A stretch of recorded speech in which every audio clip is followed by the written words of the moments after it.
It's sad when I see so many colleges,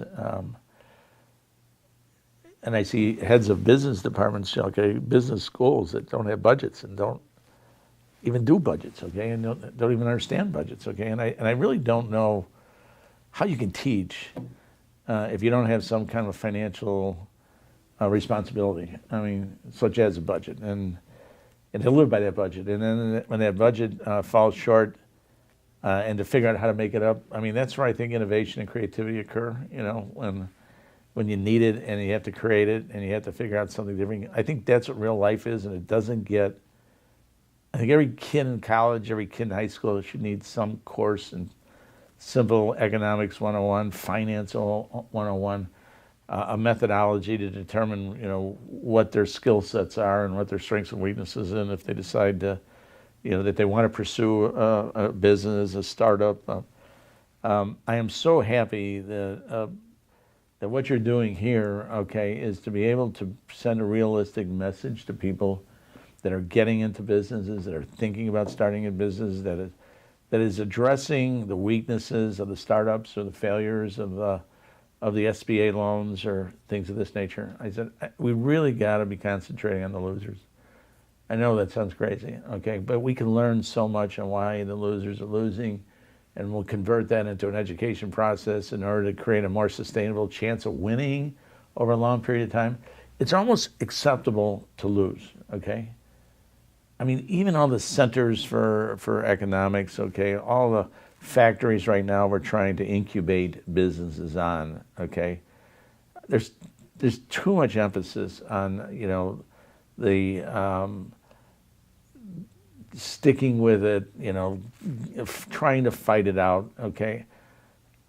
I just don't think we teach the success factors that you really got to be able to pursue and hold as priorities in terms of when you're starting a business and going to business for yourself. It takes discipline. It takes repeatability, okay? You know, it doesn't, we're honoring people right now with awards for innovation that haven't created a company. I mean, nothing breaks my heart more than seeing a business school recommend a business for an honor to go from St. Louis, to go to Washington, D.C., to represent, you know, entrepreneurship and haven't had one sales dollar on their income statement. Okay, we're really going backwards in terms of creating success factors, okay? And we're honoring losers instead of honoring winners, all right?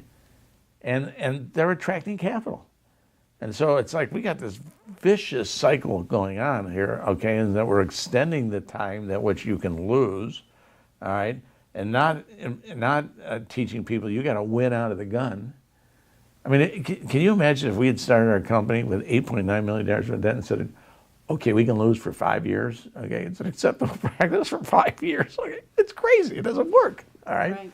I mean, we had to be creative out of the gun. We had to drop inventories out of the gun. We had to know what our strategies were out of the gun. We had to do anything that we did had to add value to the business, okay? Not future value to the business, present time, hardcore stuff had to be churned, had to be earned, had to be made, okay?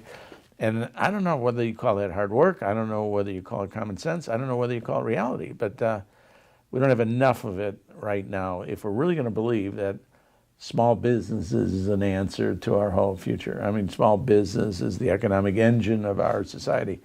When you start 600,000 companies and only 15% make it over that period of time, just think of the wasted capital, okay? Just think of the capital that you could have turned in, you could have reinvested. If you think in that kind of a mindset, if you think about the money that these associates that I work with have earned, and let's say it's the $100 million, and it goes through a community 4 to 5 times, well, that's an economic engine. I mean, that's a powerful, powerful tool in order to be able to use to prevent poverty, to prevent abuse, to solve social issues.